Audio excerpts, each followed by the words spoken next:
Hello friends, welcome new session. প্রত্যেক দিনের মতো আজকেও আমি কিছু গুরুত্বপূর্ণ জিকে প্রশ্ন নিয়ে আলোচনা করব, যে প্রশ্নগুলো আপকামিং আরআরবি এনটিপিসি যে এক্সাম রয়েছে এই এক্সামের জন্য খুবই গুরুত্বপূর্ণ। আজকের দিনে প্রথম কোশ্চেন দেখো, বায়ুমণ্ডলের নিচের কোন স্তরটি রেডিও যোগাযোগ সম্ভব করে তোলে? সঠিক উত্তর হবে আয়নোস্ফিয়ার।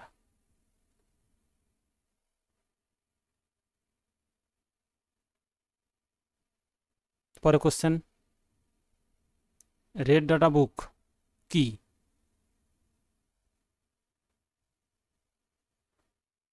সঠিক উত্তর হবে অপশান ডি, বিরল এবং বিপন্ন প্রজাতির প্রাণী ও উদ্ভিদ ইত্যাদির বিবরণ সহ নথি যে বইতে লেখা আছে তাকে বলা হয় রেড ডাটা বুক।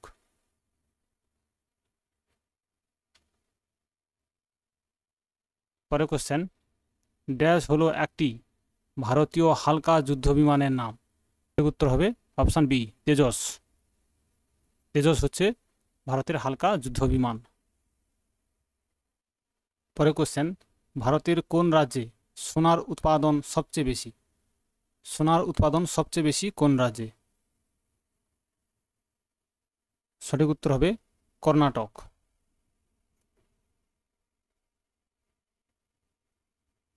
পরের কোশ্চেন, কোন বিশিষ্ট ব্যক্তি বারদৌলি আন্দোলনের সাথে যুক্ত? সর্দার বল্লভভাই প্যাটেল। সর্দার বল্লভভাই প্যাটেল বারদৌলি আন্দোলনের সাথে যুক্ত।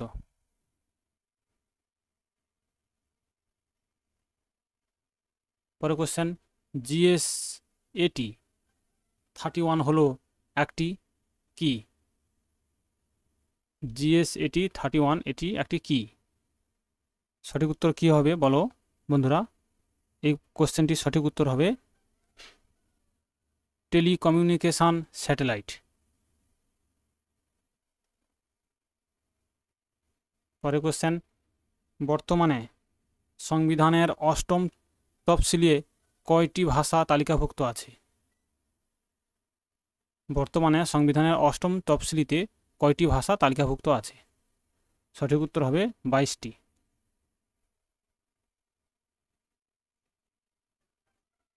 পরের কোশ্চেন, নিচের কোন রাজ্যটি পাকিস্তান সীমান্তে অবস্থিত? অর্থাৎ পাকিস্তান সীমান্তের সাথে যুক্ত রয়েছে কোন রাজ্যগুলো? কয় রয়েছে? গুজরাট, পাঞ্জাব, রাজস্থান, হরিয়ানা। সঠিক উত্তর কোনগুলো? সঠিক উত্তর হবে অপশান ডি, ক, খ এবং গ।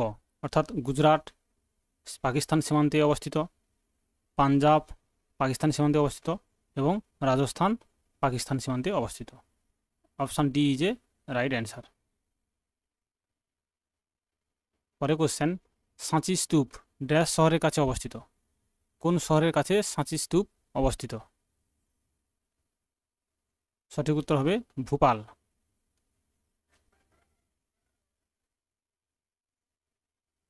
পরে কোশ্চেন, ভারতীয় জাতীয় কংগ্রেসের প্রথম মহিলা সভাপতির নাম কি? এটা খুব গুরুত্বপূর্ণ কোশ্চেন, প্রায় সমস্ত রকম পরীক্ষাতে এই প্রশ্নটি এসে থাকে।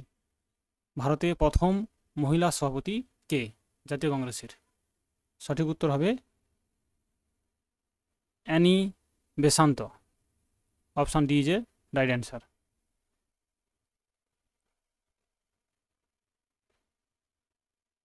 ভারতের নিম্নলিখিত কোন রাজ্যে বড়ো ভাষা প্রচলিত? অর্থাৎ বড়ো ভাষা প্রধানত প্রচলিত ভারতের কোন রাজ্যে? বড়ো ভাষা। সঠিক উত্তর হবে অসম। বড়ো ভাষা একটি উপজাতি ভাষা, এটি অসমে প্রচলিত।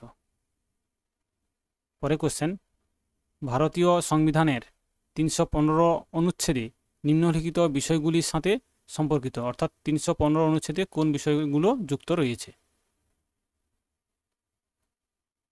সঠিক উত্তর হবে ইউপিএসসি এবং এসপিএসসি। ইউপিএসসি এবং এসপিএসসি প্রতিষ্ঠিত 315 নম্বর অনুচ্ছেদে অবস্থিত।